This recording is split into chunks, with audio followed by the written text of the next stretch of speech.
I love the premise of the show.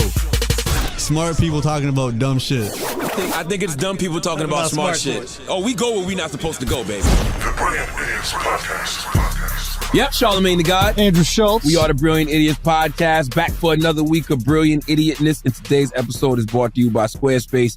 From websites and online stores, the marketing tools and analytics, Squarespace is the all-in-one platform to build a beautiful online presence and run your business. There are no hidden fees or price hikes, and all websites are optimized for mobile. And it's so simple. Start with a design template and use drag and drop tools to make it your own. Head to squarespace.com/idiot for a free trial. And when you're ready to launch, use the offer code IDIOT to save 10% off your first purchase. Let's start the show. Hezzy! What's up, baby?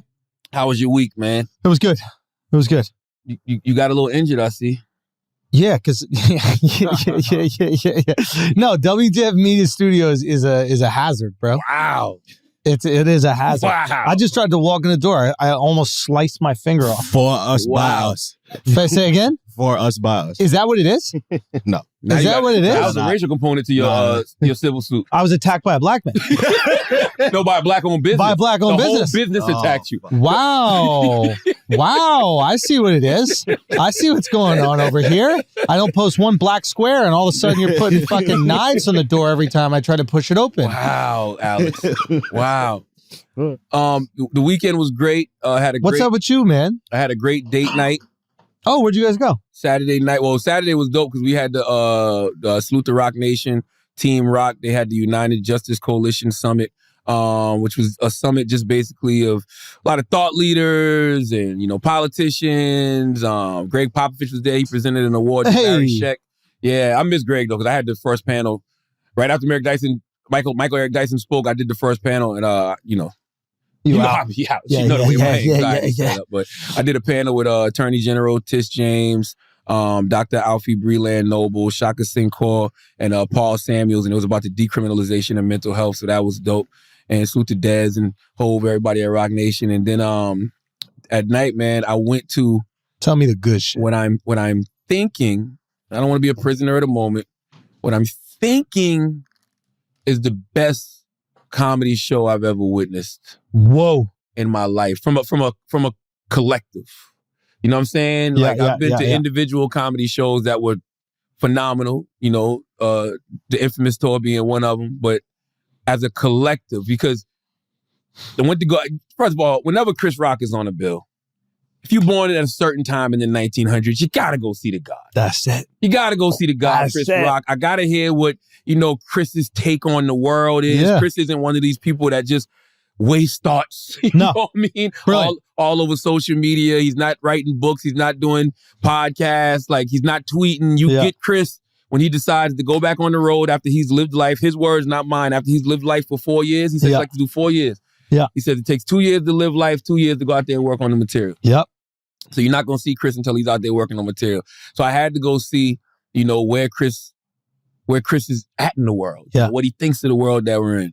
And, Kev, always enjoy Kev. Kev is a world-class entertainer. Yeah. And just the combination of him and Chris, there's something about collaboration that just makes you more interested in both parties. Also, they're so different. They work well. I would imagine they work well together. I didn't see the show, and I'm upset I missed it. I was out of town, but it looked amazing. Mm-hmm. So they were at the Garden. And they were at the Garden, and they were smart, right? Because Kev put out his episode of Heart to Heart with Chris Rock. Bro, there's a moment in that fucking episode. Talk to me. That is so goddamn funny. Classic Chris Rock, brilliant, perspective on an issue. He's talking about how everybody feels so bad for the kids. What COVID took. The COVID took high school from them. And he goes, COVID took 2 years of my dick being hard. I can't get that hard dick back. He goes, I'm running out of hair dye. He goes, I'm shaving my pubes so my dick don't look like Morgan Freeman. I didn't get to that part. I was crying, bro. Hilarious. But that's classic rock. Classic we're rock. all focused on these kids. Is their reading aptitude going to be down? Yeah. Is there whatever? And he's having a pure hilarious moment, which is this dick don't get hard like it used to.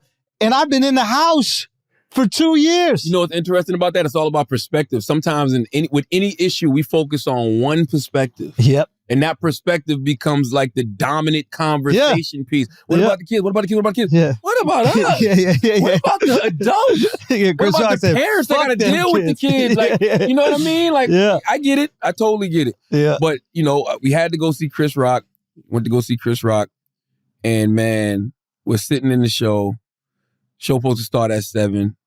Starts around 8-ish, 8:10. Whole place goes dark.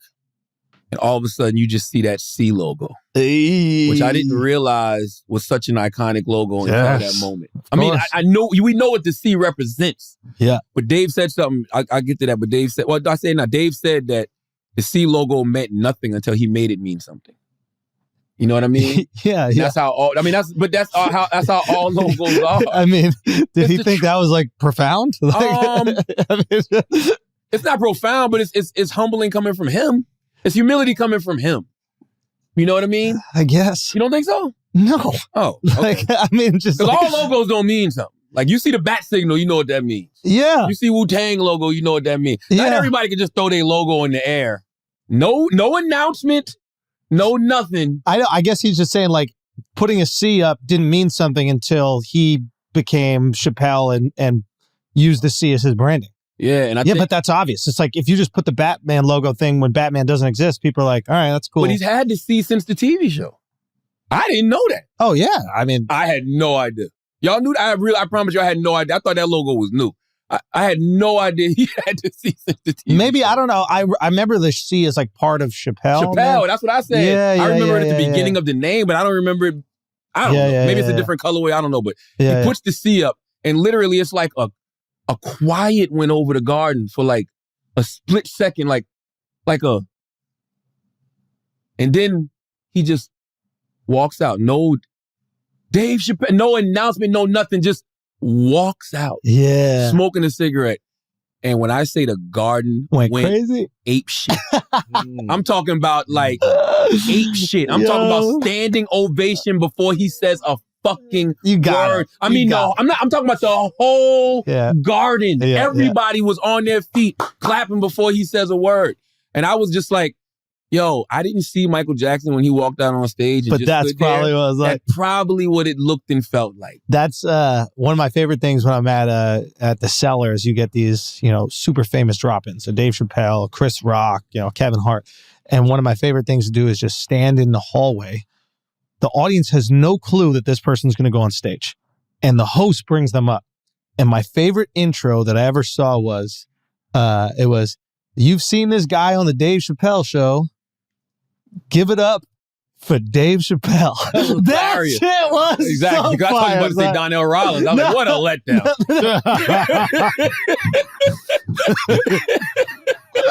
Bro, isn't that fire though? That's hilarious. You've seen this guy on Seinfeld. Give it up for Jerry Seinfeld. Because it's completely out of left field, Yes. And the audience just loses that. They're all turning around. They're going crazy. He didn't even get an intro. I mean, that's what he made it even harder. And he don't need one. He don't need one. And he did a phenomenal 25 minutes. And the reason it was a good 25 minutes because it wasn't anything but jokes. It wasn't a rant. It wasn't it was just jokes. He had jokes about his family. He had jokes about his kids. He had jokes about the tackling that happened. That it was a super dope 25 minutes. And it was like shit. And I said to myself, that's a hard act to follow, bruh. You know what I mean? Like, that's a very risky move, letting Dave Chappelle be your surprise opener. And the reason Dave can cook in a setting like that, because there's no expectation. I wasn't expecting Dave Chappelle. So whatever I got was phenomenal. That's extra. That's right. And the fact that you could tell, he's got jokes about the strip club. He's got some funny shit. When Dave wants to. He's just the best. He's nice with it. When he wants to, it's literally up to him if he wants to turn it on. Yeah, he's nice with it. That's what it feels like. And then so after Dave, Chris comes out. Mind you, these guys took no breaks. I didn't go to I don't know how the Barclays show was, but at the Garden, they took no breaks. There was no intermission. That's how it should be. Dave left the stage. Yeah. Chris comes out all white Yeah. You know, Junior Mafia, that old Junior Mafia song. 1, 2, y'all, you know I got you. Yeah. Fucking around with Junior Mafia. Chris comes out and Chris gives me every bit of Brooklyn philosopher Chris. Yeah. He comes out and he gives me a great observations over what we've witnessed the last 4 years. Yeah, you know, everything from COVID to, you know, the presidency to, you know, fatherhood and how his daughters are older now. And, you know, for me, I'm a father of 4 girls. So that perspective alone is like something that's unique to me and like other girl dads. You know what I mean? I wish I got to see this show. He had great observations about, I don't like to talk about people, but he had great observations about. That's the tricky thing with stand-up is that like you see a basketball game, you want to talk about the plays in the game, you want to talk about the strategy, but with stand-up you understand that like this is people's IP and by giving away it's going to ruin it. So you really, like I want to know what each one of them open with so bad. Like off pod, I'm going to ask you what that opening line is for Chappelle. Because to me, that's the moment. It's like you have the entire arena staring at you, ready. Like the car is already wound up, you know, and it's like, what are you going to break that tension with? It's a perfect moment. So I'm just curious what each one did. That's but funny you said don't say it on the pod because he might use that for another show, and I don't want to. No, that's funny. I don't think this was. He said something on the stage, and I don't think this was a joke. So I repeat this. It's funny you say that because he was talking about after he got tackled, and he said, you know, in that moment, oh, bro, you know, he said he forgot he's on stage. I got the mic. So in that moment, what do I say? And he was like, Chris came through with the banger. And he said he was mad as shit. He didn't say that. He said he was like, I was mad as shit. I didn't think that. That's funny. You know what I mean? And then he was like, what I said didn't land. What did he say? I thought it was a trans man. You know what I mean? But that was dope. Chris came, he killed it, had great observations about money and plastic surgery, shit like that. It was phenomenal. But I have to say, man, and the way Chris ended, I'm not going to say how it ended, but it brought Kev right on out. Yeah. And Kev came right on out. And I have to say, this is by far, to me, the best material Kevin Hart has ever done. Oh, that's fire. Whoa. Now, some people would say Kevin Hart, what's your favorite Kevin Hart stand-up special? The one that I saw in the movie theater. Was that Laugh in My Pain? I forget. Yeah, a bunch of ones in the movie theater. Oh, I didn't know that a bunch went in the movie theater. Yeah, too. What do you think, Alex? Who do you think his best stand-up is? His second one. I forgot the title of it. I think that's Laugh in My... That's Grown Little Man. Oh, which one is... The one with his uncle and... His dad? Yeah. See, that's why this... See, to me, this is why this one is his best. Because it's like updates of all of that. Ooh. You know what I mean? He's telling you where his pops is at now, and like... He's found the balance between celebrity and still being humanity. Relatable Kevin Hart. Yeah. You know, which is when you're that big of a star, it's a hard balance. Yeah. You know what I mean? You're either gonna be like too regular and too low key, where it comes off fake. The sea was nothing before me. It wasn't. If he had that logo that long and we just noticed it wasn't.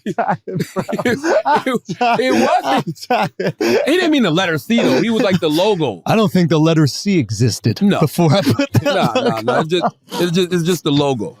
It's just the logo, but nah. A B D E F G H I J K L M N O P. But by the way, that says something though when you become you get to that level when people see the C and that's what they think of.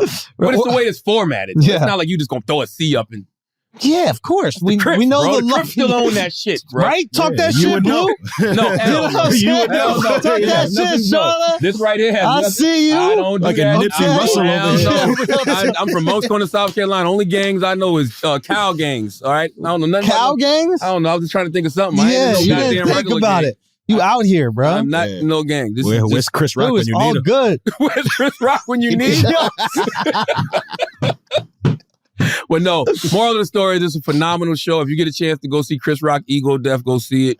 And Kev, I'm sorry, I cut you, but Kev absolutely crushed it. You hit me up afterwards and you were like, yo, he was fucking hilarious. Kev Taylor saw it. Taylor and Chris saw it. Just brilliant. I mean, Kev, the most impressive thing to me is, and I think like it will go down in history. Like truly believe it will go down in history. Like eventually in like 20 years, we're going to reflect on like Kevin Hart's career and what he did during a span of like 30 or 40 years. And we're going to go 30. Oh yeah, it'll be that long. I'm in awe at the last 12 weeks. I'm just saying, I don't see him stopping anytime soon. But like to maintain this, be funny, stay healthy. Like all these things are so wildly difficult. You and I both have significant others. We have businesses. We do things. And it's hard to find hours in the day to do all this shit. Yeah. So, but you just got to make them, right? Like Kev will get up at 5 o'clock in the morning. That's the thing. I think we look back and we go, nobody's accomplished more or worked harder in the history of entertainment. I was with Kev all day. I can't think of. You're right. Dude, he's in a bathtub interviewing Floyd Mayweather. Right. He's doing his own show interviewing the Heart to Heart. He's going shooting on movies, stage, shooting movies. Producing movies. It's crazy. Producing audio scripted content, doing stand-up, businesses. Like actual like you businesses. And him have a business together. We got a business together. He's got other multiple businesses. Like I was with him. What day was we together? Monday. He was together for a long time. Monday, filming. What is this? Dude, what is this? What is this? We're not going to just act like this is normal. No, what is this? That's Sabi, bro. Sabi's just doing this. Sabi? What's Sabi, come. You Sabi. Named your your dog Wasabi? Sit. Why'd you name your dog Wasabi? Bro, I live around fucking Asians. I got to make sure that they, Okay. Kevin's work ethic. I'm testing him. I was with Kev all day Monday, and he already did a bunch of things that day. Yeah. And then when he left from doing what he was doing with us, he had to go shoot Fallon, right? Mm-hmm. Then he had to show at the Barclays that night, and I'm like, bro, how do you do it? Then this morning, I'm looking, he's in Harlem because he got a partnership with Children's Place and they opened up 10 new Children's Places. So he's reading to the kids. Like it's unbelievable. It's all-time output. And you know what else? Yeah. It's not just him. You got to have the team that's down for that too. You can't do it without the team. That's right. That's right. He can't be booking all these things. So he has to trust the team to organize his time and schedule so he can, I'm imagining, entertain. And focus on that entertaining. But getting people that you trust enough to have all the production and everything there, that's hard. Like for me, that's the hardest thing. It's like, I can't just relinquish my creativity to a random person. Then I show up and the bath is a different fucking color. The ice isn't this. And I'm like looking at the set and I'm like, what the fuck is going on over here? So he found a way to get brilliant enough people where he can focus, I imagine, on being funny. And it's people for the most part, it's people that's been around him for 20 plus years. You know what I mean? And I'll tell you something, man, if you think that's not a feat within itself, when you have 20 people that are just literally down for you and what you're building, like I envy people like Kevin Hart. I envy people like Jay-Z who've had these people around them for so long and everybody understands their position to the fullest. Yeah. You know what I mean? And doesn't want to do anything except for what their position calls for them to do. And then when they grow and evolve and want to do something else, they got the resources. Yep. They got the network. Yep. And they got the support 100% of the people that, the experience. They've been down with the experience. Yes, man. So no, I don't take that for granted at all. But I'm so curious, like how he has his businesses organized and like who's that point person. Like it's all teams, I'm really fucking curious. It's all teams. Like it's all team. I can only speak from my perspective. I wouldn't be able to do what I do if Black Effect didn't have a whole team. Right. With Dolly running it, leading the day to day. You know, with me and Kev at SBH, you got, Nicole Shelton, who runs it, does the day to day. You know what I mean? And that's all of that stuff is like, as long as you got somebody that can do the day to day, it's pretty easy because it's a platform full of creatives, right? So like we got Summer 85 out now on Audible. Nicole and Chris Morrow are kicking it all the time, making sure that's right. Yeah, you know what I mean? That's smart. Only thing we ever get is, listen to this. Tell us what you think. Yeah. That's where our feedback comes from. Right. After that, we out the way. There's a book that I really want to read that my boy Mark, Mark Gagnon, who does Flavor. So he was telling me about, and he was just breaking down a little bit. It's called the E-Myth. I remember Entrepreneur Myth, I think is what E stands for.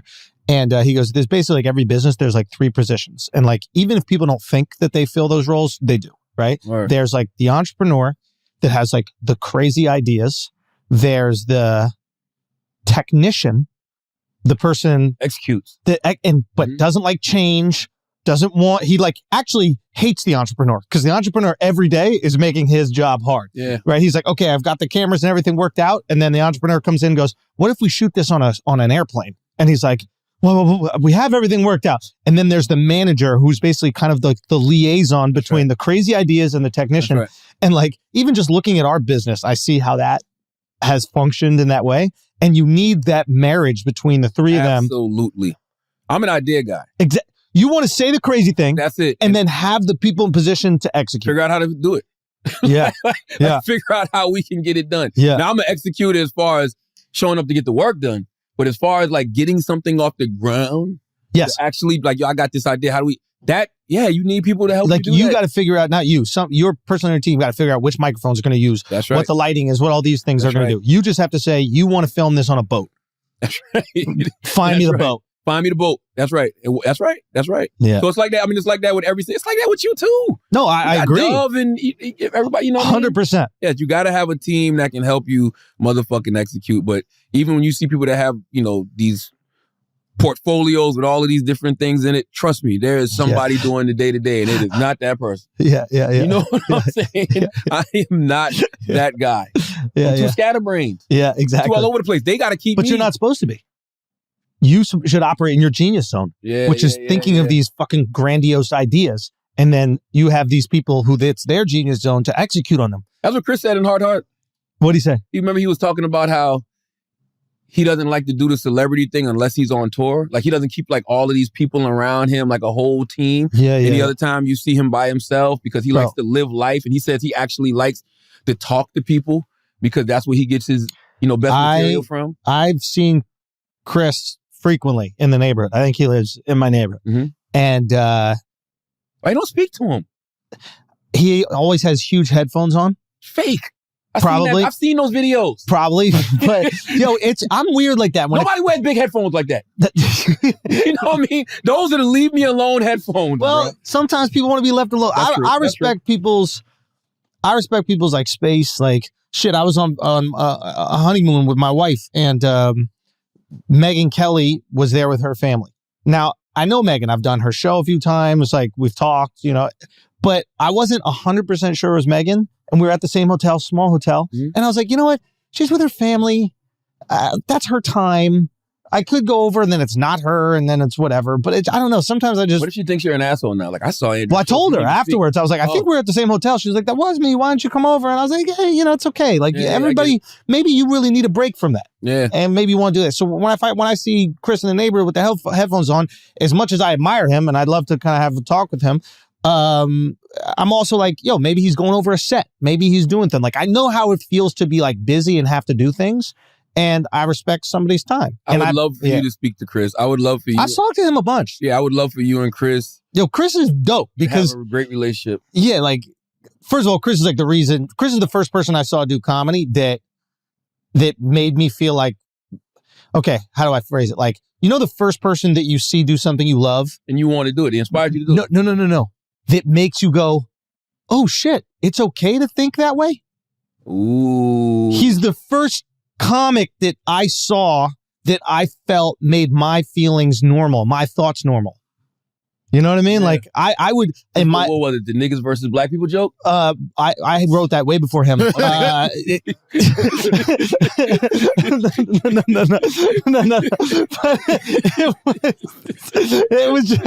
It was a guy who was taking almost like a different perspective on things. And I found that like I would kind of always do that. And then I saw the guy who's the best at doing it. I was like, oh shit, there's a lane for this. This is a normal thing. It's not normal, but this is like it executed this highest level. And he was like, yeah, he made me really like care about doing that.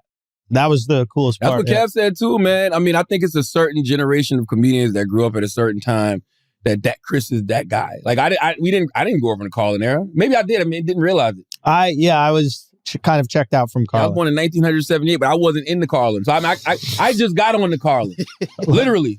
I love it. And I got on the Carlin. And it's funny that I'm just getting on the Carlin because I've always heard Chris reference Carlin, but it's because of the social media clips that I've seen lately and then that documentary on HBO. But I never was in the Carlin. But it's a certain generation of comedians who grew up on Chris. That's why Kev bought the goat on stage for Chris. Yeah. Like that was for Chris. Yeah. Right? He was like, yo, you're the GOAT. You're my GOAT. You're the reason I wanted to do this. Like, he bought that on stage just for Chris. Did he bring that GOAT to Brooklyn? He knew. That's right. That GOAT wouldn't have made it out, goddammit. That GOAT would have not left Brooklyn uncurried at all. I guarantee you that GOAT, he knew not to bring that GOAT to motherfucking Brooklyn, bro. The GOAT might be in Brooklyn now. Oh, it is. Yeah, it is in some form. But no, salute to them, man. It was a very phenomenal show, not because of the names, but because of the quality of the content. It had, like, because you see names and it's a letdown. Like, it's the fact that all of them were executing on a high level, and to me, still sharp and still. Like, Chris had to know. Of course, they knew Dave was going to be on. They knew Kev was going to be there. Kev knew vice versa. They probably been preparing for this shit for months. Of course. Like, we going to tear it down at the Garden. You know, at a moment like that, everybody's going to rank the show. So each of them are going, I got to deliver tonight. Yeah. Because they're going to see me go up against this person. I want Andrew Schulz in Ohio. That's what I want. All right. I want Andrew Schulz at what Dave Chappelle, the Ohio shows. Yeah. Ask Rogan, Dave. You know what I mean? Ask Rogan. I'm serious. We need more white men. What are we asking We need more white men. Because Rogan goes out there all the time. Oh, does he? Yeah. Oh, I didn't Rogan know does that. Ohio shows. All I ever see is Rogan and Louis C.K. That's right. Yeah. Great Louis C.K. joke Dave got too, by the way. Well, Dave got a good one? He got a good one. That's fire, bro. Got a good one. What'd you guys talk about after the show? Oh, man, we hung out till like...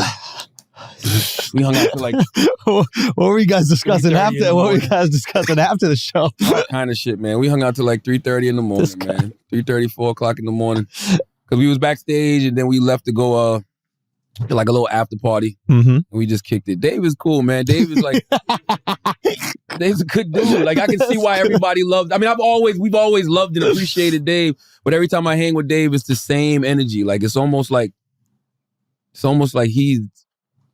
he's aware he's Dave Chappelle, but he don't care. Interesting. You know what I'm saying? Interesting. And it just makes you realize like that most celebrities who act like assholes are really just assholes. Yeah. It is. You know It what I is mean? like wealth or celebrity is a magnifier of That's who you right. are. My dad used to say that shit all the time. Anybody that gets money or some sort of success never knew who they were to begin with, and it just multiplies whatever you are. So it's like the more wealth, more success Dave has gotten, he's the person who still wants to be all about community, being around as many people as possible, drinking his liquor, smoking his cigarettes, having high-level conversations. Yeah. You know what I mean? Like, even because when you're having conversations with Dave, it's always something to talk about. It's never just like meaningless conversation. Like, I've never had to make small talk with Dave. Yeah. Ever. Yeah. You know what I mean? So, yeah, salute to Dave. And salute to all of them, man. It'd be surreal sometimes that I even know them. Really? Hell yeah. I mean, do you know how big you are? No, and I don't care. I don't want to know. This is You know what I'm something. saying? It's just surreal, like shit. Like, because you think about it back in the day, like, and by the way, I'm sure it's like that for anybody who was in the business, but you don't see yourself as them in your field? Hell no. Oh, in my field? Well, I mean, y'all said I'm Steph Curry, so they said that. I didn't say that. They said that. Yeah, I don't know. Like, I think, but even in my field, there's people that I still look at and I'm in awe. Like when I'm having conversations with Angie Martinez, I'm in awe. You know what I mean? When I worked with Wendy Williams for 3-4 years, I'm in awe, and I'm sitting, next to Wendy Williams, and I meet Tom Joyner, I'm in awe. Like, oh, shit. You could still be in awe of people, but be better than them. I don't think so. I mean, no. I don't know. I don't think I'm better. When I see it, every time I see them, I even listen to old stuff from them. It's things that they do that I'm like, yo, I got to sharpen that in my game. I think that's good. I think that like you should have or all greats probably have a great balance of like insecurity and confidence. Mm-hmm. Like the insecurity like humbles them enough to get better, and the confidence that's right is so that they can actually execute on their dreams. Always be a student. Yeah. Like, would you go to the show? Like, would you go to a Chris Rock show? Of course. Okay. Yeah. I mean, I saw Dave Chappelle when he was at Radio City, when he did that run at Radio City. Yeah. I hear some comedians say, I don't want to go see a stand-up special because I don't like to watch other comedians. Well, I don't like to watch other comedians when I'm in writing mode and when I'm in performing mode. Got you. Because I don't want to be affected. Yeah. It's not even like material. It's more like I just don't want to be affected while I'm in my like honing process. Mhm. But like right now, like what Chris said about like taking time off and like everybody has an off season, like I genuinely feel that way. Yeah. Like I respect the fuck out of that stage. I don't like wasting that stage. So it's like, That shit is no joke, bro. it's no joke. That But- shit is no joke. But man, I'll tell you something, man. And I've said this before. That has to be the purest form of entertainment on the planet and the most fulfilling. Like, cause there ain't no song. You can't throw a beat on and sing this record that everybody knows. Like you gotta go out there with that microphone and just you versus however many people the Garden hold, however many people Radio City hold. Like that is no it's joke. the It best. takes the level of ego, Yeah. a healthy level of ego, a healthy level of confidence and arrogance to even feel like you can go step out there and do your shit. But also a level of insecurity. The fact that you need the validation of those people. But if you or that don't you get want it in some way. If you don't get it. Yeah. It's wild, bro. I pass out on stage. You would pass out? Right there. Somebody gonna feel sorry for me. Nah. I'm gonna get some sympathy from somewhere. I'm trying to think what you would do to save the day. Faint. Nah, bro. You'd go into your bag of tricks. You'd be like, yo, why don't Jesus headline his own holiday? Or something.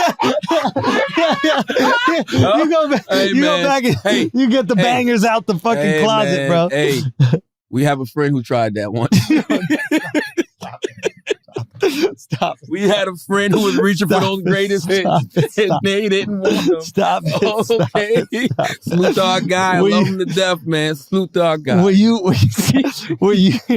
hoping one of them was gonna catch an L when you were there? There was a little party.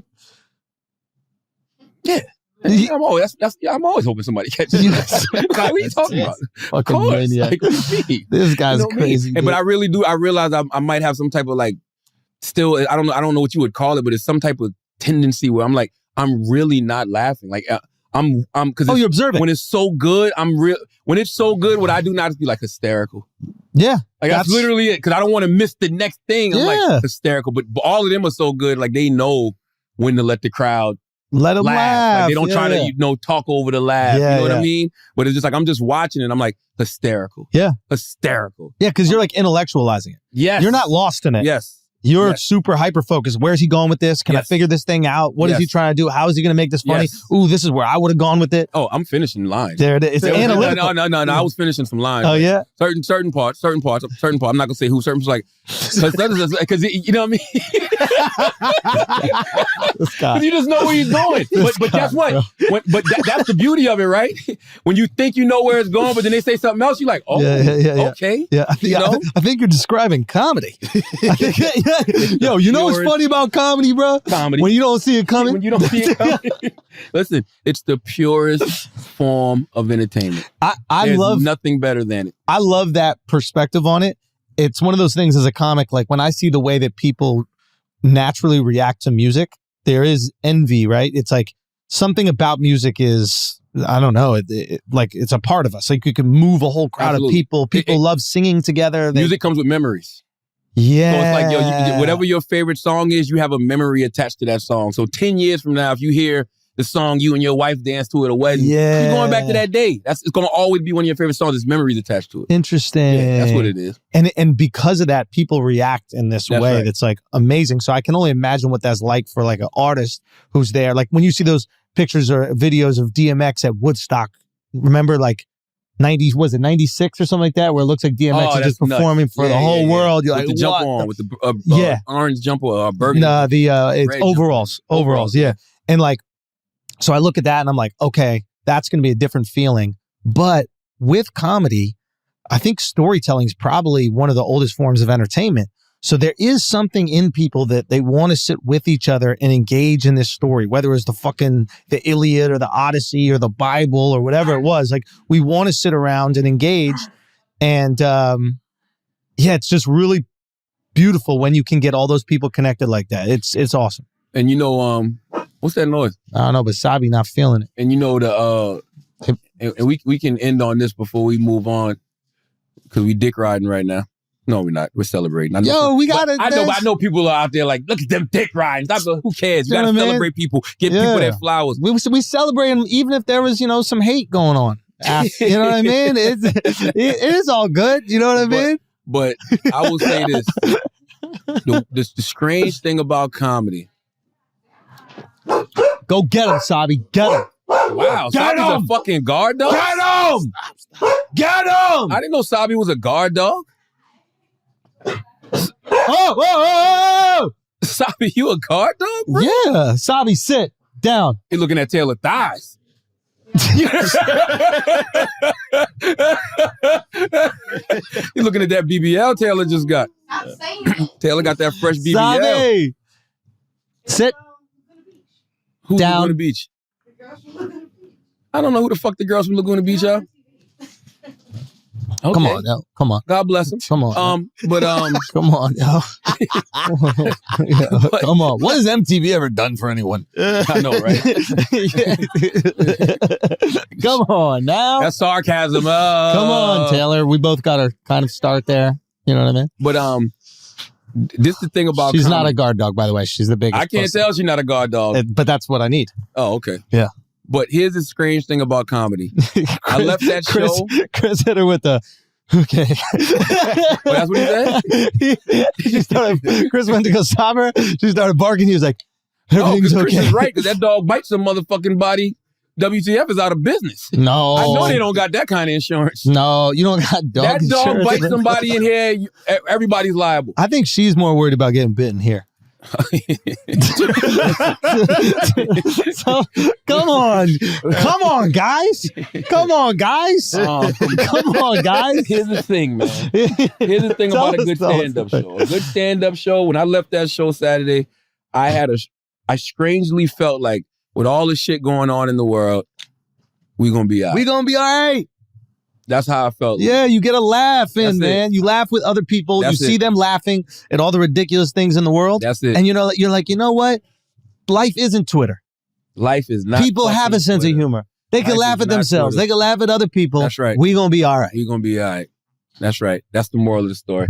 Let's go check out those shows, man. Chris Salute Rock, the Ego goats, Death, yo. Yeah. Salute Chris. Kevin Hart reality Salute check. Kev. Salute Dave, Salute man. Dave. If you Dave can is- go see them, just Dave's about to announce the run of shows too, so make sure y'all go check that out. Let's pay some bills.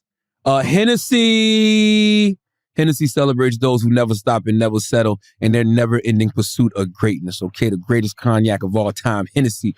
Maurice Ashley lives his passion through his love of chess. He made history in 1999 as the world's first black grandmaster. An inspiring story of intellect and brilliance. His ability to push the potential of his own mind to new levels of greatness is universally inspiring. In the world of the mind, there are no limits. Hennessy, never stop, never settle. This product is only for those 21 and up. Please drink responsibly. Visit www.hennessy.com to learn more about Maurice Ashley. That's Hennessy, HENNESSY.com. This episode has also been brought to you by Onnit, okay? You know those times where you're so into what you're doing that you can't think about anything else? The times when you're at your most focused and productive. Psychologists call that feeling being in the zone or the flow state. And Alpha Brain from Onnit is the ultimate way to get there. A world-renowned nootropic supplements with over 1 million bottles sold. They've sold over 1 million bottles, okay? Alpha Brain promotes cognitive functions, including memory, mental speed, and focus. It can help you remember names, zero in on complex tasks, and think more clearly under stress. Comedian and podcaster Joe Rogan says he feels it helps him form better sentences when he's talking. Joe's told me that off camera, man. He's like, literally, I think my retention has to do with the fact that I'm on this Alpha Brain. It really helps with that. So at the same time, it supports neurotransmitters, chemicals that relay information in and from the brain. If coffee and energy drinks make you jittery, you can rest easy knowing that Alpha Brain is caffeine free. But if for any reason you don't like Alpha Brain, you can get your money back, okay? You can get it back. Just give us 2 weeks. That's it, okay? If at any point you don't feel like Alpha Brain is a fit for you, just tell us why and we'll refund you your money on the spot. No return necessary. So save 10% on your order by going to Onnit, ONNIT.com/idiots. Or swing by your local Walmart and pick up some today. That's ONNIT.com/idiots. Now let's get back to the show. Church announcements. Yo, it's the last week that Infamous is on sale, man. Go check that out right now. TheAndrewSchultz.com. Thank you guys so much for supporting. Thank you guys so much for just spreading the word. Like everybody that just watches it, posts it on Instagram, tells their friends to go buy it. Like it's just fucking unbelievable. What about the bootleggers, yo? You're not gonna get a bootleg? Motherfuckers bootleg it, bro. They did, bro. They had that shit up there on the Fire Stick or the torrent or whatever. How did they do that though? Well, no, matter of fact, don't tell them. Don't tell them. I don't know, but like, just I don't know. It's just so cool seeing people support and seeing people spread the word. And Instagram blocked my whole fucking shit this week, so it's been harder to get the word out. But yeah, man, thank you guys so much. Go, gobble it up this week. TheAndrewSchulz.com. Treat it like a glizzy. That's facts. Watch it with the boys. Watch it with the ladies, and just enjoy it, man. Just we're really proud we put this fucking work in, and you have until the end of the day, Sunday, to go get it. Wow, that's it. Yeah. So are you on to the next after that? You gonna start working on the new one, or? I still want basically what Rock was saying. I kind of agree with. Like, I want to feel life a little bit more. I think I'll start going on stage again in August, but I still want to like reflect on, like, I got married, bro. Like, you know what I mean? Like, there's changes that are going on in my life, so I want to sit down and really kind of chew on that and figure out what that is. I've been running 1,000,000 miles a second, so I want to take a moment to just think about that. Yeah, how I really feel about things. What has changed? Yeah. Like, how do I think about politics now? How do I think about relationships now? How do I think about all the money now? Like, so I just need some time to chew on that, so that when I get back on stage, I have something I'm like excited and passionate to talk about. Or that's one of the things with comedy is very important to me. I don't like writing jokes about things I don't care about. I have to be like passionate about it. And once I get something that I'm ready, I get back on stage, I'm going to be so fucking excited. It's going to be great. Word. My church announcements, Summer 85 is out right now. On Audible, tells the story of the bombing of the MOVE organization and that correlation with the Live Aid concert that happened the summer of 1985. Brought to you by Chris Moreau and Loudspeaker, right? That's not what's your company called, Chris? Is this Chris Moreau? Chris Moreau Productions. Okay, summer 85. That's out right now. Make sure you go get that on Audible. The Black Effect Podcast Festival, Sunday, August 28th. At the Mirage in Brooklyn. If you want to see some of your favorite podcasts live, 85 South Show, Carlos Miller, Chico Bean, DC Young Fly, Horrible Decisions, Mandy and Wheezy. Just Hilarious is going to be there. Just added Earn Your Leisure, my guys Rashad and Troy. We got a women in podcasting panel. We got a business of podcasting panel. Mouse Jones is doing trap karaoke. We got food. We got drinks. We got vendors. It's a festival, man. So, Sunday, August 28th. Go get your tickets at blackeffect.com/podcast festival. That's blackeffect.com/podcast festival. We'll see you in Brooklyn on Sunday, August 28th. And season 2 of my late night talk show premieres this week, Thursday, 11:30 p.m. right after the Daily Show. That's our time slot every Thursday night right after the Daily Show. The GOAT, Young Hezzy, Andrew Schulz will be on. Hey. He'll be on the panel this week. I have no idea who else is on this week, but I'm sure that we will find something to discuss. Oh, yeah. Okay. Oh, yeah. Okay. This is going to be good. So make sure you tune in. I'm excited for that, man. I am too. Who else do we know who else is on? I really have no idea who this else is phenomenal. I really have no idea. This is great. Who else is going to be on? Salute to my guy Josh Lieb too. We just announced that Josh Lieb, he's joined the creative team of Hell of a Week. I mean, he's been joined, but we just announced it. If you don't know who Josh Lieb is, he is this funny dude from Columbia, South Carolina. He used to be an executive producer with Jon Stewart's The Daily Show. He won like 7 Emmys with The Daily Show. And he was the showrunner for The Tonight Show with Jimmy Fallon. He has his own production company. He writes children's books, and he's just one of those comedy geeks. You know what I mean? Yeah. And just one of loves those, the game. Loves the game. Loves great conversation, great POV. So it's good to have Josh on the team. So what's the setup going to be like? Is it going to be similar to like Mar? Is it going to be similar to Mar, Daily Chelsea, Show, Chelsea? Chelsea, okay. Old Chelsea, E-News, Chelsea. Okay. Chelsea. Just that panel setup. Like, I miss that. I miss that community conversation. That's what I do. You know what I mean? Like, I do community conversations. Breakfast Club is not just me. Brilliant Idiots is not just me. I prefer the community conversations. Like, that doing a whole show with just you, that's too much heavy lifting, bro. Yeah. You know what I mean? For I a agree. conversational show, I like having the panel. Like, even when one-on-one conversations. That's me and somebody else. You know what I mean? Yeah. I enjoy that. I enjoy that energy. So that's what. You want to bounce off somebody. Yeah. I feel like that every time I go on Instagram Live. I'm like, I'm not talking to somebody. I'm talking to all these people. Yeah. But like, it's way more entertaining when I can bounce off of someone. By the way, different skill set. There's some personalities. Amazing Wendy Williams, Jon Stewart. Yes. They are incredible at that. That's their thing. You know who else has that from our generation? Letty Martinez. Yeah, Letty can get in front of a microphone and just talk. And blow. Yeah.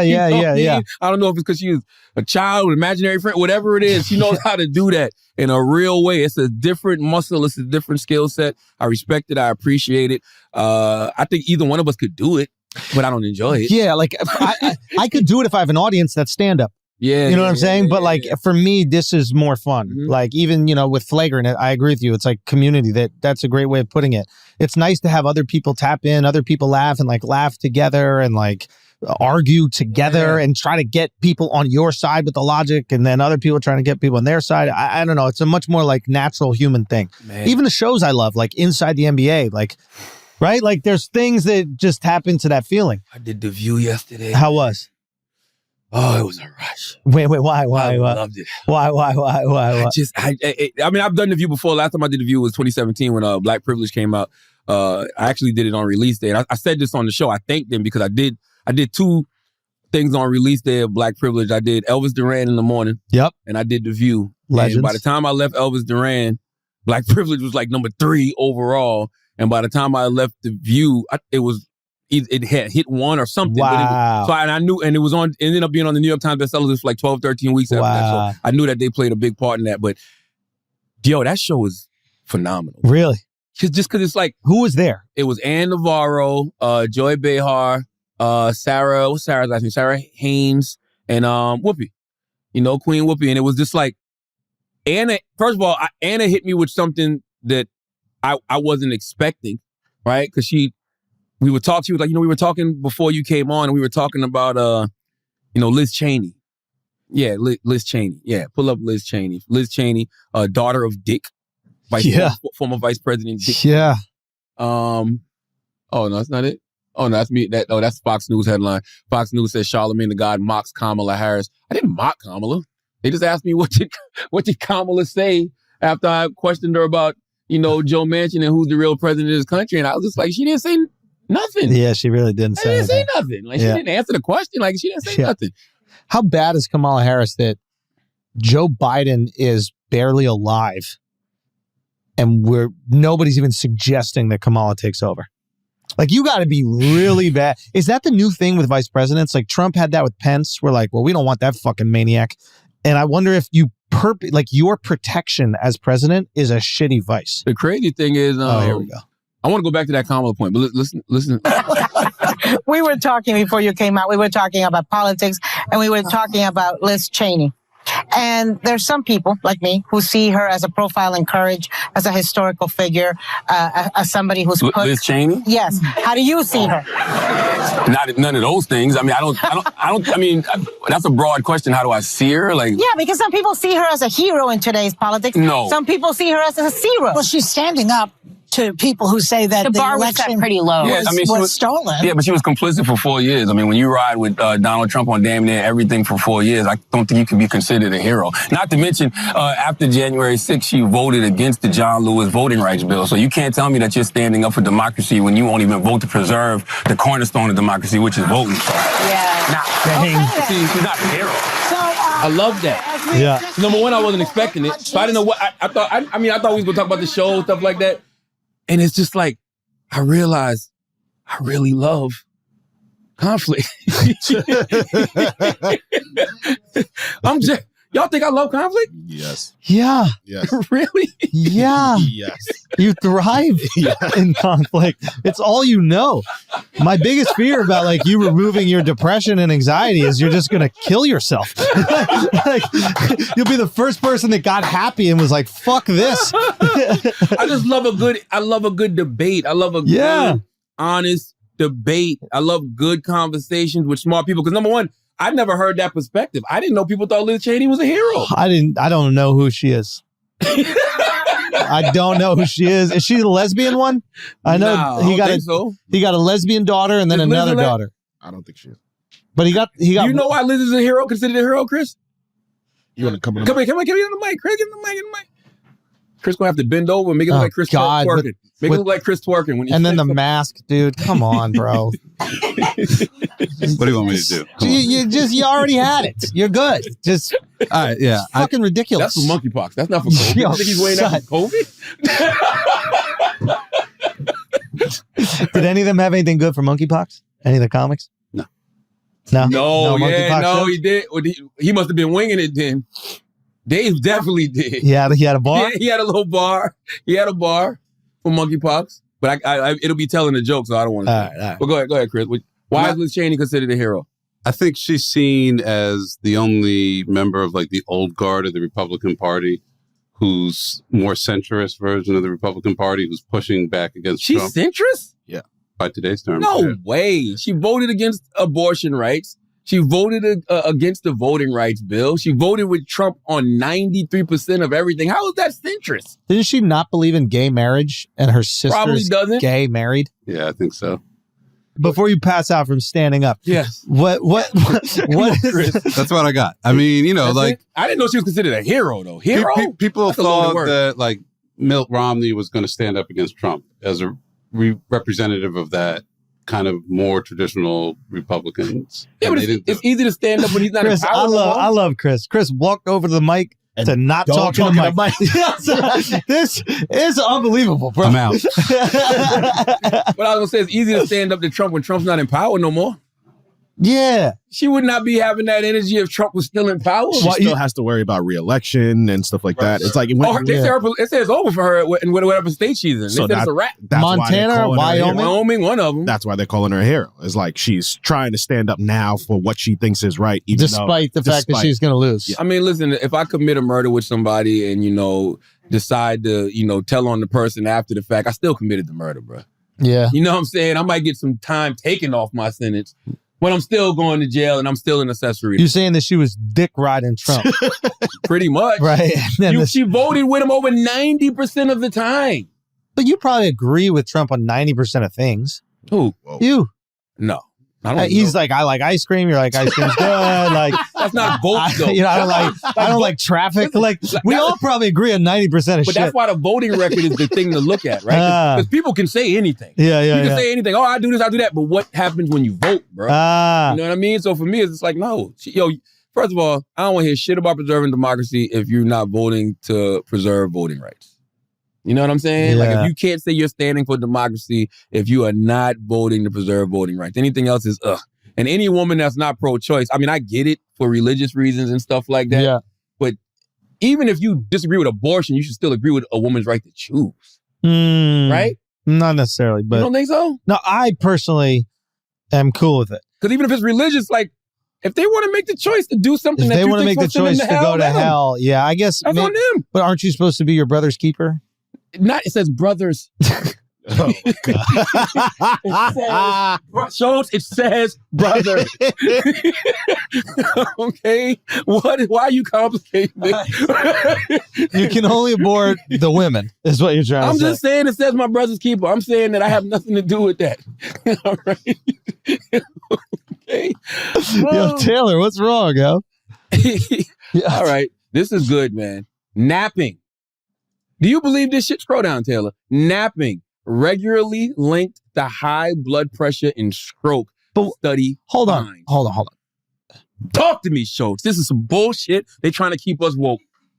Well, no, I don't think that's the reason why black people have high blood pressure and strokes. Why you make this a color thing? Napping? That's not. Yo, hold on. Wait a minute. Hold on.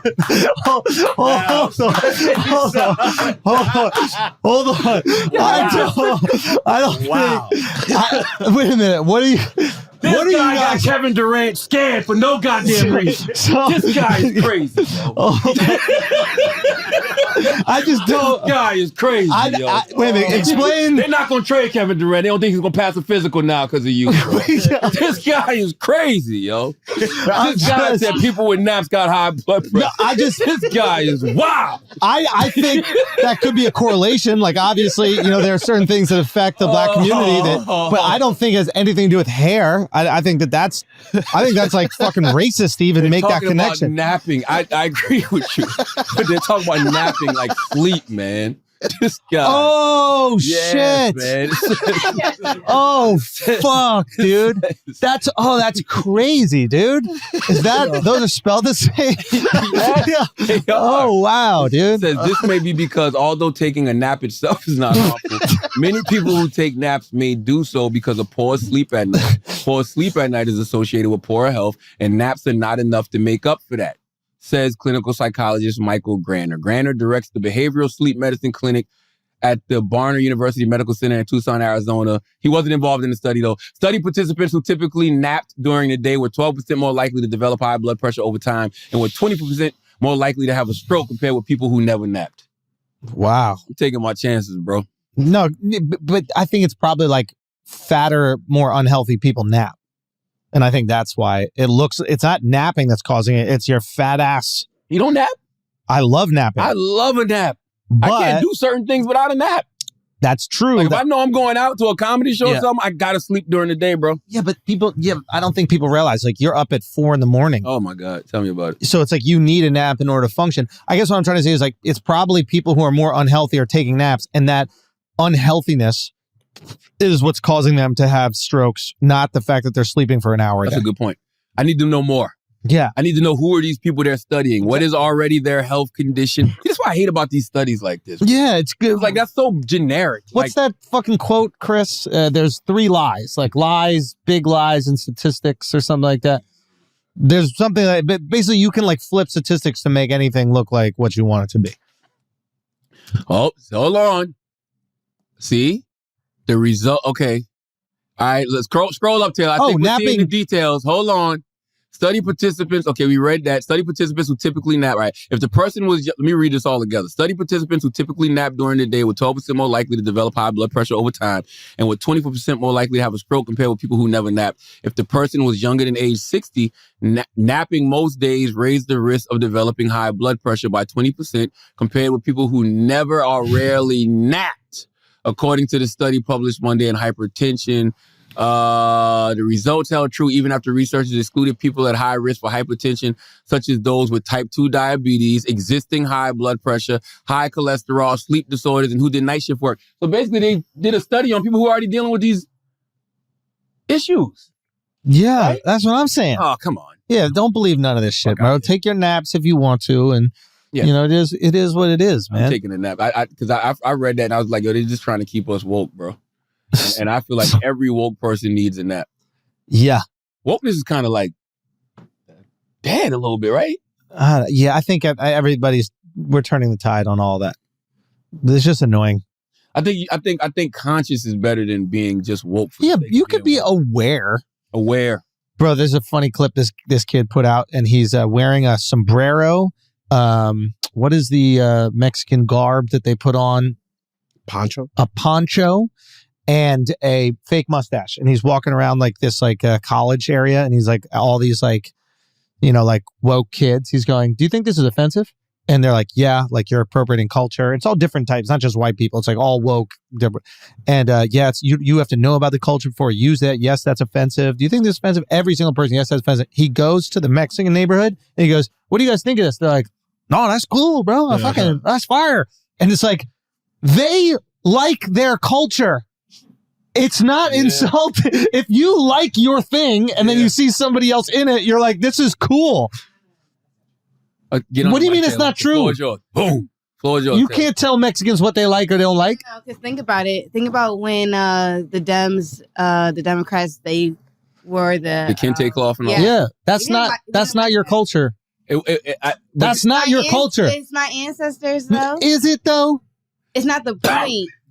That's not your culture. Please do not speak on behalf of the proud African people. Here's the thing. That's their culture. But I get what Taylor said. You ain't never wore a kente cloth in your life. How do you know?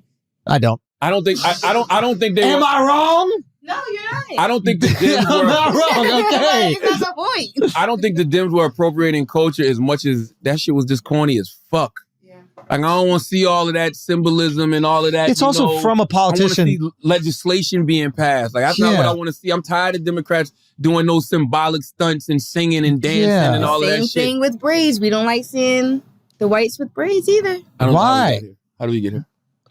I just You appropriating Mexican culture right now. You got on the goddamn what's that shit called? She got on right there, the button-up joint. a flannel? A flannel, yo. That's not Mexican. Yes, it is. I thought that's white. Nope. That's white. That's white culture. Well, You're Mexicans have been appropriating white culture. white people Also, ripped jean shorts. White. Wow. You dress like a white girl. You got the You got Daisy Dukes on. That is festival attire. That is true. Yeah. That's why the You dog dressing barks. like a little white girl, yo. The dog wants to know why you got on all of that brown I'm makeup. just saying. Who's this white girl with all this brown makeup? Yo, seriously. What else? Did you see Kid Cudi getting that shit thrown at him, bro? Yeah, that shit was funny as hell. I ain't gonna lie.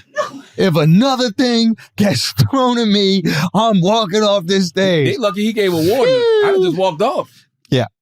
They lucky he gave a warning. He should have never done that, bro. He should have never stepped in for the concert because he's replacing Kanye, a guy that he just called corny, and all these people bought the tickets to see Kanye.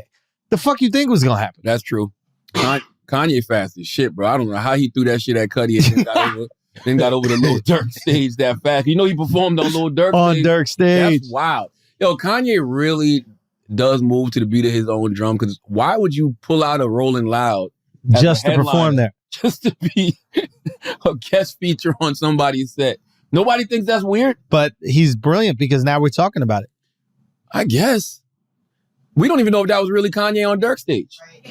Oh, shit. You asked me, Kanye was in the crowd. Oh, and He was in the Kanye crowd was tossing that throwing fucking... stuff at Cudi, and then he had his body double come out, perform with Durk. Shit. Body double looks better too. That's what I'm saying. You know what I mean? And if you watch it, shit. the body double performs, then bounces for a second, and then comes back out, and it's like a thinner looking Kanye. I'm making all this up. The reason I'm making all this up is because people are so fucking stupid. I said this yesterday on Breakfast Club. I was like, y'all don't know how Kanye got back to the other stage so fast, and it was a goddamn headline. Charlamagne says Kanye was throwing stuff at Kid Cudi. Like, what the fuck? I mean, Do we not understand jokes and sarcasm anymore? That's a perfect headline. I'm clicking on it. I did say that. I mean, you did say it, and I'm clicking on it. And it's like, does he have insider information? Whether it's true or not, it's just the most entertaining take. Also, when Kanye comes out to this song as a surprise. What song is it? Tell me what song is it? I didn't hear it. You already know. Run it from the beginning and don't ruin it for him. Don't ruin it for him. Go to the beginning. Oh, no, this is a classic. No. Go back. Oh, no, this is a classic. This is a classic. To the beginning. There it is. No, this is classic.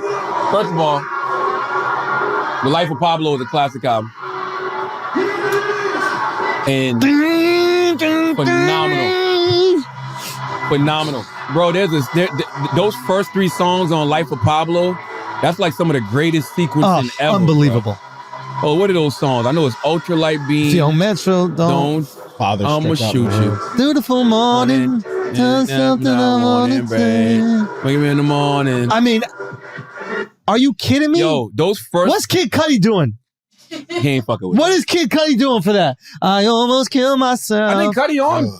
Ain't he on Father Scratch My Hands? What? Cudi's on Father Scratch My Hands, though. He's on that record. Nah, he ain't. Yes, he is. He's the one going, I just want a minute. We could have got someone else. Right? And I'm sorry. That's Cudi. But Father Scratch My Hands in the part 2, in the famous, man, that's like, that's the first song. Ultralight Beam from Ultralight Beam. Yeah, absolutely. Ultralight Beam, Father Scratch My Hands, part 2 famous. That's like some Up of the in greatest. the morning, they did that. What is with it? the panda shit? Oh, God. Man. Nah, that shit slaps, bro. Life of Pablo is a classic fucking album. That ain't Kanye, bro. That's not Kanye. Who is it? That's whoever threw that shit at Kid Cudi. Yes. I don't know who that is, bro. That's wild. Nick Cannon. Shout out to Nick. Yo, Nick Duval said had a this. funny ass picture, he said. Duval said Play the Nick Cannon clip, Taylor. Duval, Back it up, Tay. back it up, Taylor. Back it up, Taylor. Duval said Nick Cannon gonna start aging when his baby mama start fighting. And bro, He ain't lying, bro. Yo, son. He showed a picture. I'm like, Nick is Asian. Nick, Duval got to stop. Nah, he's undefeated, bro. You saw when that girl said that he's ugly as hell, he just posted a picture of her? Duval said Saucy Santana going to be around for a long time. Yeah. Because Saucy Santana can perform his ass off. Duval, if you think Saucy got a fat ass, just say it. Yo, just say it one time. I've already admitted it. Saucy be thangin'. Yeah. That thing be thangin'. What them kids say? Wait, what does he say? Al, what is Charlamagne trying to say? What do the kids say? That thing be thangin'. And by kids, I mean kids. What are you talking about right now, son? Look at Saucy throw that thing. Hey! Saucy! That's the best BBL in the business. You think? 100%. Who did that one? I don't know who did Saucy BBL, but all of y'all need to go to Saucy BBL. Lil Duval said Saucy Santana gonna be around for a while because he really puts on the show. Yeah. Oh, I was mesmerized. By what? Not the show. By what? The show. Say it. Just the show. Say it. Just, Don't be like seems Duval. God Say damn, bro. God damn. That thing. Saucy. Right? That is Ain't saucy nothing right saucy there. about that. That's thick. You think that's steak? That's thick. Yeah, that shit is straight Okay, them thick, grits bro. ain't watery at all. Not at all, them bro. grits ain't watery. Ain't no sauce in them grits. God damn it. Thickness. Thick gravy. God damn it, Saucy. Can we get Saucy on the podcast? You want Saucy on the podcast? Get Yeah. Saucy on the podcast, man. I mean, look Saucy at stomp, Santana. stomp, shake, Hey, shake. Hey. Does he got titties a little too? Hey. Oh, he killing you. Yeah, you can't He compete. killing you, Taylor. You That's can't right. compete. I'm glad you bow down. Learn to bow down to us thick niggas. All right? Me and Saucy. Respect your fucking elders and the people that are thicker than you in this business. All right, Taylor gang? All right? Okay. Yo, you think you're thicker than Saucy? No, I don't got Saucy. Nah, I ain't got nothing on Saucy. I got Taylor, though. You got Taylor. Easy. Yo, hold on. Easy. Wait, hold on. Easy. You think that you're thicker than Taylor? Easily. Taylor know that. Wow. Hold on, Taylor. Taylor, go on the mic, Taylor. Taylor, go on the mic. Taylor know that. Hold on. Taylor. You don't even have ass like me, Charlotte. Come on. Come You on. just want me to stand up and show it to the camera. I ain't giving him But that. we did that one time when you dropped it. Killed her. He did kill you. Killed her. She He ain't did recovered kill yet. you. She ain't recovered yet. She really hasn't. Ever since that day, she been talking about getting the BBL. Stop saying that. What? I have no BBL and y'all can see it because my thighs match. So stop. No, What but are you saying? I think that's what Saucy Charlotte. thighs match? Just because you already been thick though. It's different. Stop hating. Yeah, yo. You're just hating. God damn, Taylor. You know Nobody what can I'm be thick with you. Damn. Pack it up, Tay. Yeah. Yeah. fact. Play the Nick Cannon clip, Taylor. Salute to Saucy, though. I fuck with Saucy, man. Saucy is very entertaining, though. Now, Yeah, this what is Nick wild. Cannon do? This is Let wild. me see this. You gotta Hold on. hear this. This is wild. This is a wild statement for anybody to make, yo. All right, let's see this. The wilding out head honcho is wild. 80% of women that probably need assistance when it comes to female hygiene. You got And then there's this magnificent That's a high 20% that have no smell I think and I'm it's part fresh. of the 2% because I definitely agree with 20, Stephanie. 20, it's No, a 20. I'm narrowing it down. But even because I'm at the top of that 20%. and those are the We up here keepers. with that 20%. Those are the And let me keepers. tell Those you- are like, yo, fresh out, like I'm sitting telling in you, the if shower. I It was put my- amazing. If I stick, if that's me. I could That's swirl not around normal. Swirl and around. like, it's gonna be a nice That's taste and amazing. everything. That's amazing, but that's not normal. Well, it's normal for me. All these girls acting like they pussy don't stink sometimes. But I guess Come men on, would yo. know You want me to better eat than I this? would. What they say? Yeah, and maybe, But you hear present this, company ladies? excluded. We talk about this all the time. Do y'all know when y'all stinking up the room? I don't have those. Well, see, I said present I company. already is- know Yeah, that. you don't got the heart to tell one of them they stink. But that's the thing. But because I've I never have been in that smelled position. people stink up Wait, the what? house. It's like once or You've twice. You've never spelled that beautiful good? women, In the whole life, yo, my whole life, how once is- or twice. You're you. You got. You No, I got have a teams story and one right. time. stylists. This guy I know probably told me he was. Tell me what's wild about that statement before I say what I think is wild about that statement. Wait, what's wild about 80% of women need help with feminine hygiene? Yes. I don't know. Maybe he's right. He would know. You think he's fucked 80% of women? Yeah. Okay, you might have a point. I think he's gone through a nice sample size.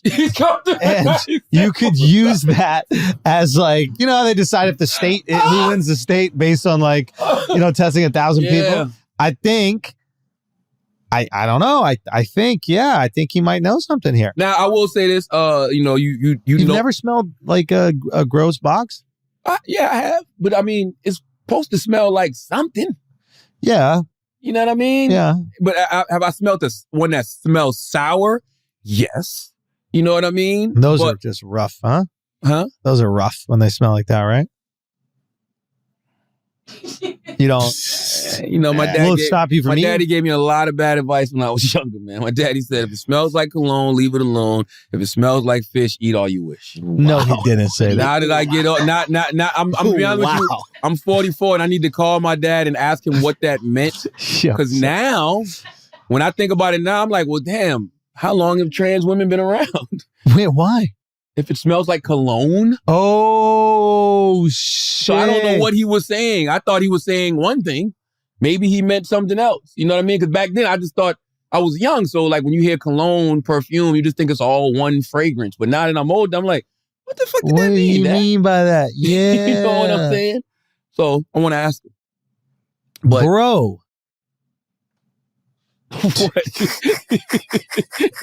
What? If it smells like cologne, leave it alone. If it smells like fish, eat all you wish. That's what my dad used to always say. And like, my dad. Men wear cologne is what he's saying.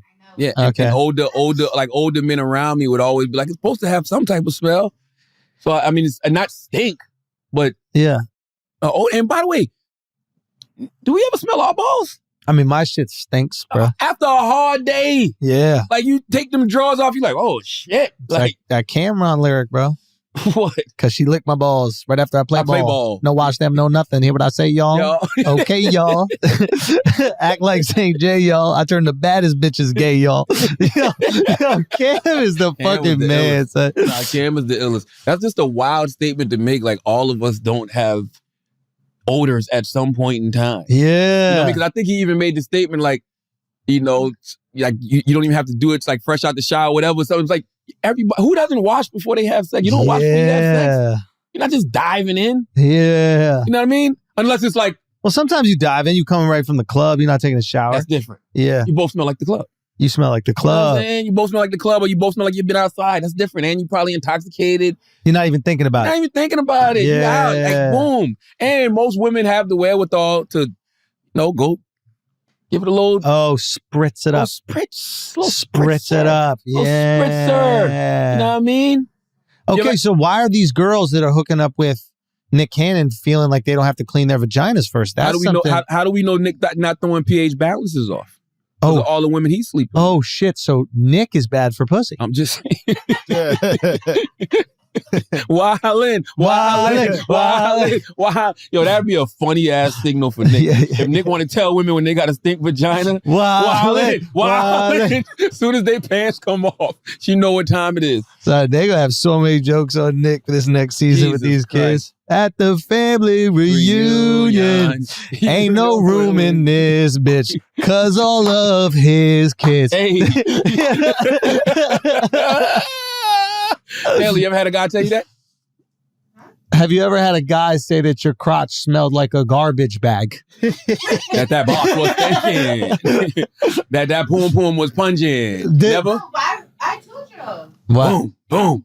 What? Me don't eat no garbage pussy. I told y'all before though, like I had to sniff myself like, oh shit, it was not the time to do that. What really? You smelled yourself.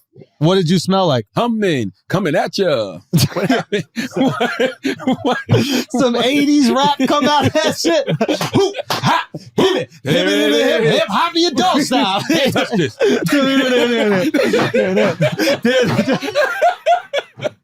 Yo, you pull your panties off some 80s rap? Yo, pull your panties off and somebody start rapping in the 80s, bro. Lord that's have mercy. Crazy. Oh, man. I'm trying to think of more 80s songs. It's been a long time. I shouldn't have left you. Without a douchebag to step to. Without a wash rag. Someone threw my pH off though. Somebody threw your pH off? How'd they throw it off? I was cheating, but he was Oh, Wow. God. So it was his fault. A Haitian. Whoa, he was uncircumcised. Whoa, he hit you with the schmegs. No way. Did he? He hit you with the schmeg. Oh my God, man. Listen, I'm be honest with you. The Supreme Court needs to do a ruling on uncircumcised men with schmegma, man, because the stuff y'all be leaving on ladies' walls be ruining them, yo. Wait, I know really? a lot of women. I have like 3 homegirls who have told us that same story. They scoop it and just put it on the wall like a booger? wait. I'm trying to understand. I'm trying to understand what these weird dick the motherfuckers vaginal do. walls, man. Oh, the vaginal walls, man. Oh, no. You just put That's disgusting. that schmegma covered penis in a woman, knowing what you got on your penis, messing up her pH balance, leaving stains all over the vaginal walls. Why? Yeah, that's crazy. Where are you when we need you, Clarence Thomas? Yeah, what do you think? You think Clarence Thomas is circumcised? Nah, he was born in he was born in like 1800 and he was born in the 1800s? I don't think they was doing snips back God then. damn, bro. It's gotta be a origin to snips, right? There has to be a time when they started doing that. Yeah, right? fucking Jews started doing that shit 5,000 years ago. Oh yeah, you're right. The christenings. Woo! I went to one of those one time, bro. No, the brisk. I'm sorry. It's called a brisk. The brisk. Well, I said the christening. I'm like, what? Get the brisk. No, I went to one of my friends' brisk, my Jewish friends' brisk. Man, that was. Isn't that weird? A party to cut your kid's dick off? Nah, you didn't think I that felt was sorry for the baby. Well, yeah. Like, I mean, I remember that scream to this day. All right, Squarespace. Yeah. Today's episode is brought to you by Squarespace. Squarespace is the all-in-one platform for building your brand and growing your business online. Stand out with a beautiful website, engage with your audience, and sell anything. Your products, content you create, and even your time. All right, salute to Squarespace, man. Salute to everybody out there still launching their websites, still using websites to promote their product. Creators, man, you should have your own website as well as social media. You should always have a place to direct people back to, while you're on social media, man. And Squarespace makes it easy for creators to monetize their content and expertise in a way that fits their brand. With member areas, you can unlock a new revenue stream for your business and free up time in your schedule by selling access to gated content like videos, online courses, or newsletters. Create pro-level videos effortlessly. The Squarespace Video Studio app helps you make and share engaging videos to tell your story, grow your audience, and drive sales. Stand out in any inbox with Squarespace email campaigns. Collect email subscribers and convert them into loyal customers. Start with an email template and customize it by applying your brand ingredients like site colors and logo. Built-in analytics measure the impact of every send. Use those analytics and insights to grow your business. Learn where your site visits and sales are coming from and analyze which channels are most effective. Improve your website and build a marketing strategy based on your top keywords and most popular products and content. Head to squarespace.com/idiot for a free trial. And when you're ready to launch, use offer code IDIOT to save 10% off your first purchase of a website or domain. That's squarespace.com/idiot with offer code IDIOT for 10% off your first purchase. Let's start the show. Well, not start the show. Continue the it. show. Let's do some Asking Idiots. Salute to my guy DJ Head too, man. Yo, shout out Head, man. That's my guy. I forgot to salute DJ Head last week. DJ Head, he has moved on from iHeartRadio. He is pursuing other endeavors. What did we forget? How you just gonna interrupt Head's? Well, let's talk about the Head and then we can come back. What did we do? What did I miss? The bishop. He was wilding on live. Did you see him on live? You see him on live today? Yeah, I saw it. Biggie. Yeah, I saw that. But not Biggie Small, Biggie Big. Yeah. Just calling her fat. Yeah, I don't care about that. Salute to Head though. Head walking away from iHeart. He's got something cooking up that's going to be very big for the culture. I believe, man. That's my guy. Love Head. Always got his back. Support him in everything he does. And when you don't feel appreciated, you feel like there's other opportunities out there for you that are better than the opportunities you have. Hey, nothing wrong with dropping your nuts and walking away. Absolutely. So I respect my guy Head for that. Absolutely. I'm gonna pause that because that sounds crazy. No. You don't think so? No, dude. I'm gonna respect my guy Head for that. Yeah. I mean, you didn't say that you were going to give him a blowjob or anything like that. Yeah. But it just sounds like I was respecting his head. Yeah, but you can respect his head. Yeah, I respect his head. Yeah. I respect Head. I think we respect Head. That's what I meant to say. I respect Head, not respect Head. His head. Yeah. You know what the fuck I meant, man. Yeah. Jesus Christ. Oh, did you see the Black Panther 2 trailer? Made you feel bad for cracking all them goddamn jokes about No, water. I was accurate. But I was accurate. They are at war with the water. They are. They are. They going to war with Atlantis. Yes. Yes. You're right. But that being said, it looks fucking amazing. Yeah, man. I mean, what did you think? I don't see how the movie could be better than that trailer. The trailer was like Oh my goosebumps God. inducing. Can we watch it? I don't see why not. I don't think Marvel will snatch it down. It's already got fucking 22 million views Jesus. since July 23rd. You want to give us some volume, Sweet Taylor? And The crazy part is there's only one line in this whole thing. It's all music. I think that's Tim, phenomenal artist Tim, singing No Woman, No Cry. And it's like a Kendrick interpolation in there. We gonna be all right. And Angela Bassett has the only line to let you know that, you know, she's lost her husband, which was T'Challa's father, and I guess now she's lost T'Challa. Lord have mercy. How does he die? That's what I want to know. That's what I'm like. I want to know. I don't. What series, Taylor? Hold on. What? T'Challa don't die in the comic books.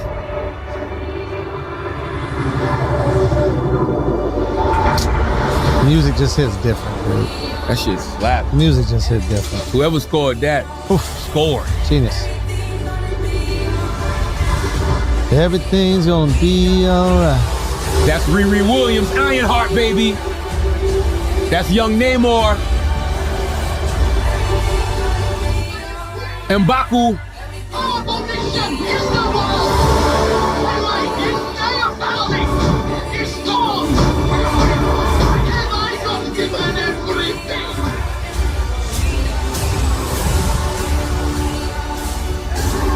How does Shuri feel about that line?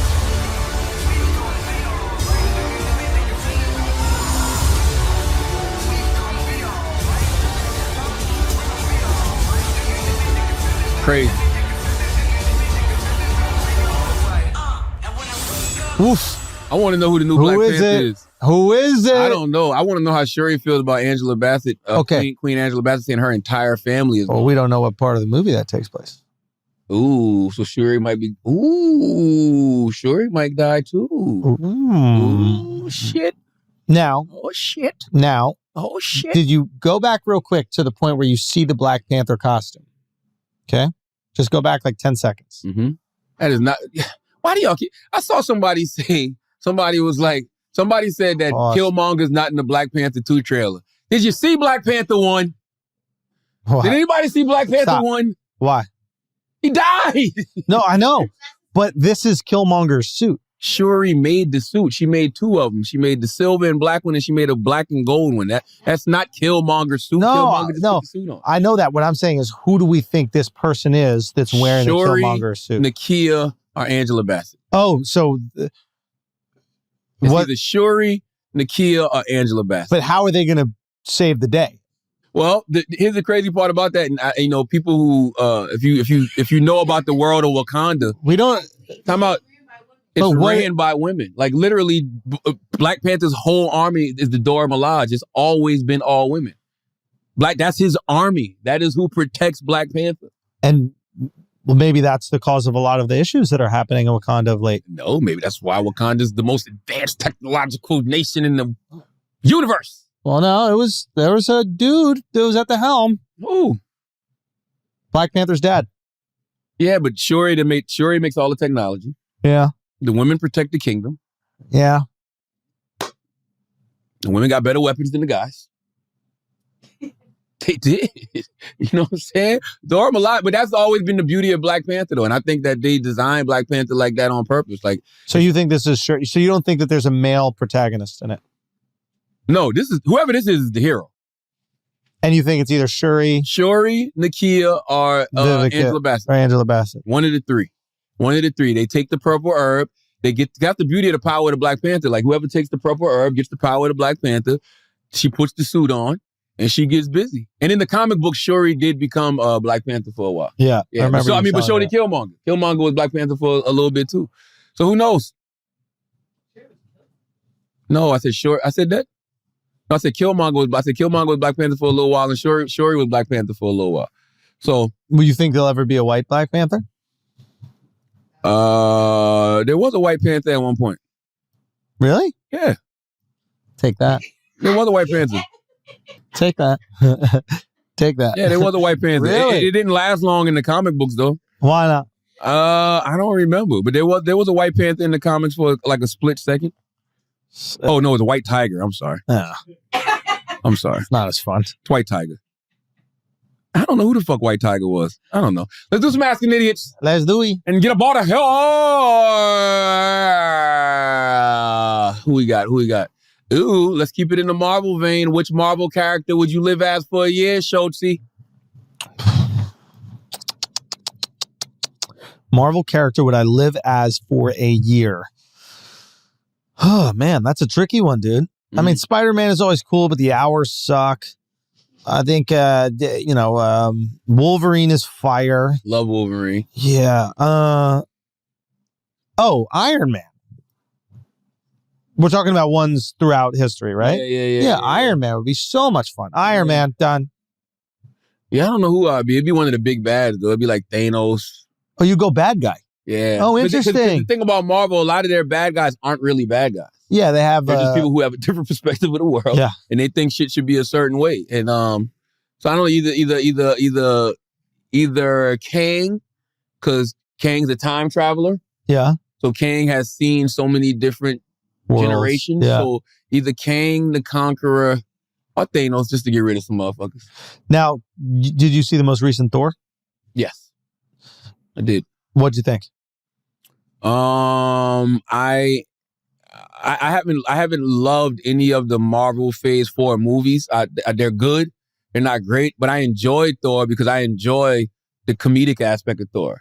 Like, it gave me what I wanted. Like, I didn't leave feeling like, oh shit, that was disappointing. No, the thing about the movie, I just don't feel like there's no stakes. Doctor Strange and the Multiverse of Madness was the only one that felt like there was some stakes attached to it. Like, right. You know what I mean? Thor didn't feel like there was no stakes attached to it. Yeah, I hear that. I thought that it was good, but I thought the last 30 minutes was fantastic. The last 30 minutes. Like when the kids get the power. When the woman saved the day? You enjoyed that? It's not a woman, it's a Thor. It's a genderless Thor, okay? It's very different. Yes, so a non-binary Thor? Yes, we're non-binary Thor. Okay. No, like when the kids got the power. Oh, I loved it. It was so endearing. I don't like Miss Marvel, but y'all like that part. Oh. Wait, why?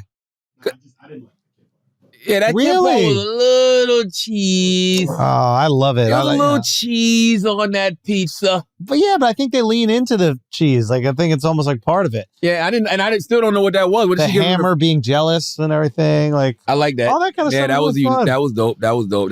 I enjoyed it. I mean, I enjoy all the Thor movies. Thor is one of the most slept on what's the word? Catalogs of movies in the Marvel universe. Yeah. Like, the best trilogy to me is Captain America. Captain America, Winter Soldier, Civil War, and then, in Infinity War and Endgame undefeated. Forget it. You're not getting too much better movie making than that. But then after that, to me, it's the Thor series. Yeah. Well, Guardians, that thing is awesome. Guardians is really fucking good. I think I put Guardians above Thor. Guardians really fucking good.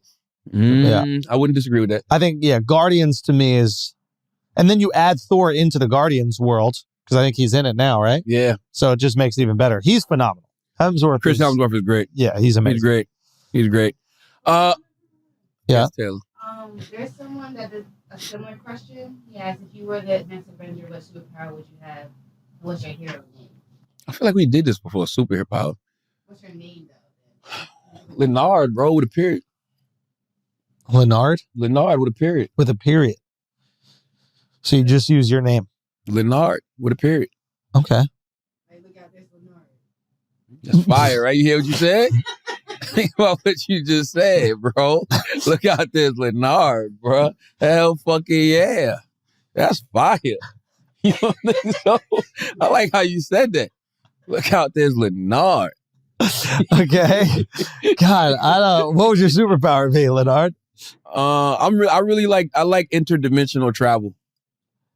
You just want to see what else is out there. I just want to see what else is out there. That's it. At this point, I want to see what else is out there. Well, I like interdimensional travel, which is so interesting, right? That we're so interested in seeing other dimensions when we haven't even really explored like the whole world. Like, what's the woman's name who's seen every country? She's been to every country. She put a book out. Oh, what's her name? Like, yo, she's been to every country. That's fire to me. What? But who is she? She's like a Instagram thought or? Nah, she ain't no Instagram thought. I think she was a flight attendant at one point. Oh. I could be wrong. But yeah, you just want to experience it all. Want to experience? I like that. I think that makes sense. Interdimensional travel, man. That's all. Yeah. That's what I want. What would your superhero power be? I don't know. That's interesting. Like, I love the idea of like flight or maybe even better than flight is like the ability to like disappear and then reappear in a place. Because I do also just want to experience all these things. And like, you know, not only you're running late, but it's like, yo, let's go to fucking Italy for the weekend. Let's do this. Like, and I think at the end of the day, the superpower is just soaking up life. I don't know if I would want, what is it, where you can't be killed? Immortality. I do think life might get boring if that is the case. Like, you just need the stakes. Yeah, then everybody you love going to die. You got to deal with grief for the rest of your life. Nobody wants that. Yeah. But yeah, I agree with that. Something to allow me to experience life to the fullest. Yeah. Say again? Taylor said a pause button. That's the Harlem superhero. Yeah. We don't need you holding up gay progress, Taylor. Yeah, for real, bro. Okay. Jesus. Okay, what else we got? Would you rather meet, Millie Moppet says, would you rather meet your ancestors or go to the future and meet your great-great-grandkids? Let me tell y'all something that y'all may not know. Don't nobody care about great-great-grandkids, bro. The only people that care about great-great-grandkids is the great-great-grandkids. If you go to the, past and tell somebody I'm your great-great-grandkid, he's going to fucking kick you out and get you arrested. He does not know you. Yeah. He has no connection to you. You have a connection to your grandchild, right? You have a child. Yes, you're right. Your child has a child. You know your grandchild. Okay. Your great-great-grandchild means that's your child's child. Now, you ain't got no connection to them. Here's the thing, though. Would you use that as an excuse just so you could see what the world is like in a few more generations? That's what I would do. I'd be like, yeah, I want to go visit my great-great-grandchild. But then I just see what kind of technology we had, see what the world was shaped like, which countries ain't around no more. It'd be for selfish reasons, though. Because completely selfish. You come back here and tell everybody what's going to happen in the future. They not going to believe you. You know you're right, but everybody's going to be dead, so we ain't going to see it. Nobody's going to be able to say, yo, Charlotte was right. Yeah, nobody's going to be able to say Schulz was right. Yeah, but you could do the what is that fucking movie with Michael J. Fox? Back to the Future? You could do the Back to the Future shit and just run it up gambling-wise. I wouldn't even want to do that. No? Maybe I would. Yeah. That'd be fire. Yeah. You're not changing nothing. You just write with all the sports scores. Exactly. Oh, that would be so fire. You know how much ESPN would pay you? And you wouldn't even want to be on there. You just have your own platform predicting everything, even golf. That's it. You know what I mean? Simple as that. God. Yeah. That'd be fire. Let's end on this one. This is a good one. Derek N. Peter says, are men emotionally attracted to men and sexually attracted to women? I mean, sorry. You're using the word attracted.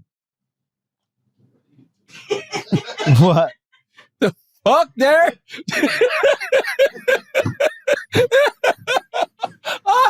Wow, Derek.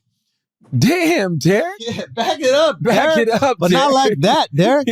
If you like men, just say that. Yeah, it's all Derek. good if you're emotionally attracted to men. That's all good, man. Listen, man, this is 2022. You don't got to give us all of these roundabout ways to get into what you want to get into, Derek. Derek? Are men emotionally attracted to men and sexually attracted to women? That is wow. Yeah. He's a wild boy. Taylor says she understands it. Come on, Taylor, let's go. Boom, boom.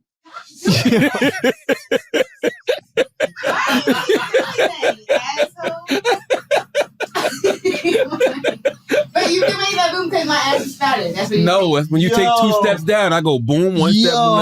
That is crazy.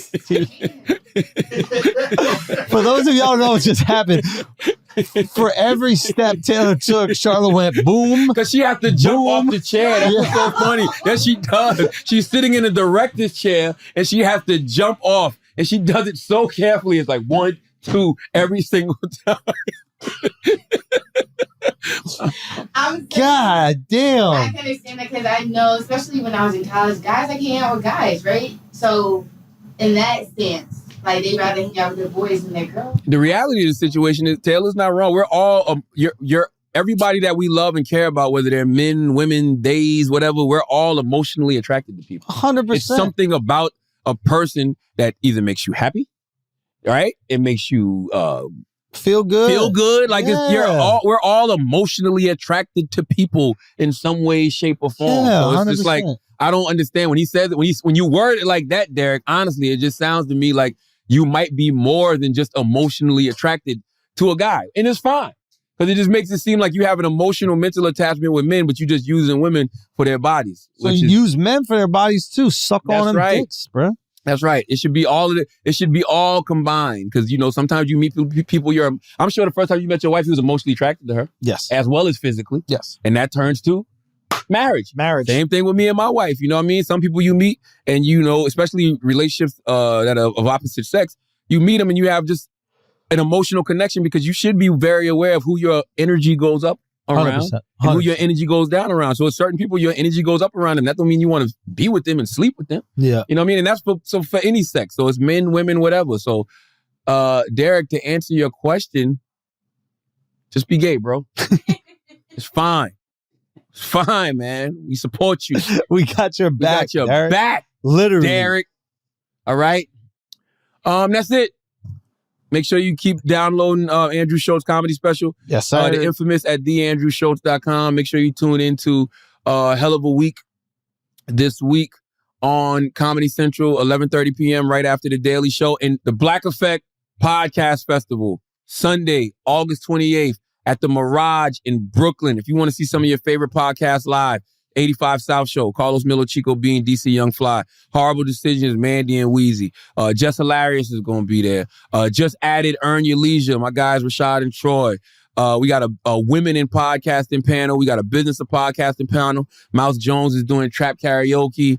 We got food. We got drinks. We got vendors. It's a festival, man. So, you know, Sunday, August 28th. Go get your tickets at blackeffect.com/podcast festival. That's blackeffect.com/podcast festival. We'll see you in Brooklyn on Sunday, August 28th. Okay? Okay. Peace. As always, if you listen to this podcast, you think we're smart, you think we're intelligent, you think we're brilliant, you're absolutely right. But if you listen to this podcast and you think we're just a couple idiots who don't know shit, you're right too. It's the Brilliant Idiots Podcast. Thank you for listening.